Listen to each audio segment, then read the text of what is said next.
మనకి ఎగ్జామ్‌లో ఇలాంటి క్వెషన్స్ ఇచ్చినప్పుడు ఇంప్రాపర్ ఫ్రాక్షన్ కన్వర్ట్ చేయకుండా డైరెక్ట్‌గా ఎలా చేయాలో చూద్దామండి. ఇక 999 1/7 ఎలా రాస్తున్నా అంటే 999 ప్లస్ 1/7గా రాస్తున్నాను. ఇక్కడ మైనస్ 999 మైనస్ ఉంది కాబట్టి -2/7 అవుతుంది. ప్లస్ 999 ప్లస్ 3/7 మైనస్ 999 మైనస్ 4/7గా రాయొచ్చు. ఇక్కడ కరెక్ట్‌గా అబ్జర్వ్ చేస్తే ప్లస్ 999 మైనస్ 999 క్యాన్సిల్ అయిపోతుంది. అలాగే ఇక్కడ 999 మైనస్ 999 క్యాన్సిల్ అయిపోయి రిమైనింగ్ ఏం మిగులుతుందంటే 1/7 మైనస్ 2/7 ప్లస్ 3/7 మైనస్ 4/7 మిగులుతుంది. ఇక్కడ కాంబినేషన్ ఏంటి 7 కాబట్టి 1 మైనస్ 2 ప్లస్ 3 మైనస్ 4. సో ఇక్కడ 1 ప్లస్ 3 4 అవుతుందండి. -2 -4 -6 అవుతుంది. సో 4 - 6 ఏమవుతుందంటే -2/7. ఇది ఆన్సర్. ఇక్కడ మీరు క్వశ్చన్ అబ్జర్వ్ చేస్తే 7/x మైనస్ 7/2 - x ఈక్వల్స్ 0 అని ఇచ్చారండి. ఇక 7/2 - x ఉంది కదా, దీన్ని రైట్ సైడ్ పంపిస్తే మనం ఎలా రాయొచ్చు అంటే 7/x ఈక్వల్స్ టు 7/2 - x అని రాయొచ్చు. ఎప్పుడైతే బేసెస్ ఈక్వల్గా ఉంటే పవర్స్ని ఈక్వల్ చేయాలి. x ఈక్వల్స్ టు 2 - x అవుతుంది. సో -x లెఫ్ట్ సైడ్ పంపిస్తే x plus x 2x equals to 2. So 2 1s are cancel అయిపోతుందండి. x వాల్యూ ఏమవుతుందంటే 1 అవుతుంది. ఇక్కడ మనకి క్వశ్చన్‌లో ఒక ట్రయాంగిల్ ఏబీసీని ఇచ్చి డి అనేది బీసీకి ప్యారలల్ అన్నాడు. ఎప్పుడైనా ఒక లైన్ అనేది ఒక సైడ్‌కి ప్యారలల్ అయితే బేసిక్ ప్రపోర్షన్ థియరం అప్లై అవుతుంది. సో బేసిక్ ప్రపోర్షన్ థియరం అంటే ఏంటంటే AD by DB equals to AE by EC. AD అంటే ఎక్స్, డిబి అంటే x - 2, అలాగే ఏఈ అంటే x + 2 బై x - 1. ఇక్కడ క్రాస్ మల్టిప్లై చేస్తే x into x x² minus మళ్ళీ x ఇంటూ 1 x. ఈ రెండు చూడండి a plus b into a minus b ఫార్మేట్లో ఉన్నాయి కాబట్టి a² minus b² nothing but x² minus 2² అంటే 4. ఇక్కడ x² క్యాన్సిల్ అయిపోతాయి. Minus x equals to -4. So minus cancel అయితే x వాల్యూ ఏమవుతుందండి 4. సో మనకి ఎగ్జామ్లో ఇలాంటి క్వశ్చన్స్ ఇచ్చినప్పుడు డైరెక్ట్గా సాల్వ్ చేయొద్దండి. డైరెక్ట్ సాల్వ్ చేస్తే లెంతీ సొల్యూషన్ వచ్చేస్తుంది. కాబట్టి మనం ఏం చేద్దాం అంటే ఆప్షన్ చెకింగ్కి వెళ్ళిపోదాం. బెటర్ ఆప్షన్ అది, ఆప్షన్ చెకింగ్కి వెళ్ళిపోవడం అనేది. సో ఆప్షన్ చెకింగ్ చూడండి. ఫస్ట్ ఆప్షన్ ఏంటంటే 0, -1. సో ఎక్స్ ప్లేస్లో 0 సబ్స్టిట్యూట్ చేద్దాం. ఫస్ట్ ఆప్షన్ చెక్ చేస్తున్నాను. ఎక్స్ ప్లేస్లో 0 సబ్స్టిట్యూట్ చేస్తే 1 + 0 ఏమవుతుంది 1.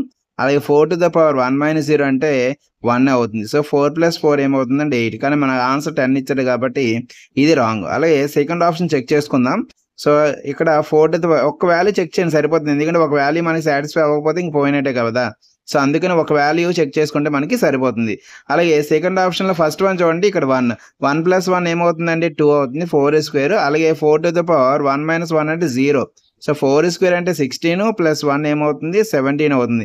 ఎనీథింగ్ పవర్ 0 1 కాబట్టి ఇక్కడ 1 సబ్స్టిట్యూట్ చేస్తాను. 16 + 1 17 కాబట్టి ఇది కూడా రాంగ్ ఆన్సరే. అలాగే థర్డ్ ఆప్షన్ చెక్ చేసుకుందామండి. థర్డ్ ఆప్షన్లో -1/2 చెక్ చేయండి. సో 4⁻1 - 1/2 ఎక్స్ ప్లేస్లో -1/2 సబ్స్టిట్యూట్ చేస్తున్నాను. అలాగే 4⁻1 మైనస్ ఏమవుతుంది +1/2 అవుతుంది. సో 4⁻1 - 1/2 అంటే 1/2 ప్లస్ 4⁻1 + 1/2 అంటే 3/2. సో 4/1/2 మనం ఎలా రాయొచ్చు 2² హోల్ పవర్ 1/2 అంటే 2 వస్తుంది. ఇక్కడ 2³ వస్తుంది అంటే 8. సో 2 + 8 ఏమవుతుంది 10. సో థర్డ్ ఆప్షన్ కరెక్ట్ అయ్యే అవకాశం ఉంది. ఫోర్త్ ఆప్షన్ ఒకసారి చెక్ చేసుకొని అప్పుడు కావాలంటే సెకండ్ వాల్యూ సబ్స్టిట్యూట్ చేద్దాం. ఫోర్త్ ఆప్షన్ చూడండి. ఇక్కడ 2, -2 ఇచ్చాడు. ఎక్స్ ప్లేస్లో 2 సబ్స్టిట్యూట్ చేయండి. 4⁻1 + 2 1 + 2 ప్లస్ 4⁻1 - 2 అంటే -1. సో 1 + 2 అంటే 3. 4³ ఎంత 64. 4 - అంటే 1/4. ఇది ఫ్రాక్షన్లో వచ్చేస్తుంది కాబట్టి ఇది ఇంకా రాంగ్. సో ఇక్కడ ఇప్పుడు ఈ 3 ఆప్షన్స్ రాంగ్ అయిపోయి కాబట్టి కరెక్ట్ ఆన్సర్ ఏమవుతుందండి థర్డ్ ఆన్సర్ అనేది కరెక్ట్ ఆన్సర్ అవుతుంది. మనకి ట్రిగనామెట్రీ ఇలాంటి క్వశ్చన్స్ ఇచ్చినప్పుడు కరెక్ట్గా ఒకసారి అబ్జర్వ్ చేయండి. ఇక్కడ -1 అని ఉంది కదా, 1 ప్లేస్లో సీకిన్ టాన్ టీటా ఫార్ములా ఏదైతే ఉందో దాన్ని సబ్స్టిట్యూట్ చేసుకుంటాం. సో దీన్ని ఎలా రాయొచ్చు అంటే మనం sec theta plus tan theta minus 1 ప్లేస్లో sec square theta minus tan square theta రాస్తారండి. Divided by 1 minus sec theta plus tan theta. So sec theta plus tan theta minus ఇది a² - b² ఫార్మేట్లో ఉంది కాబట్టి a + b into a - b. So secant theta plus tan theta into secant theta minus tan theta అని చెప్పి రాయొచ్చు.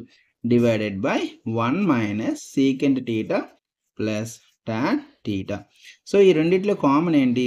Secant theta plus tan theta common కాబట్టి remaining ఏముంటుందంటే 1 minus into secant theta minus secant theta minus into minus ఏమవుతుందండి?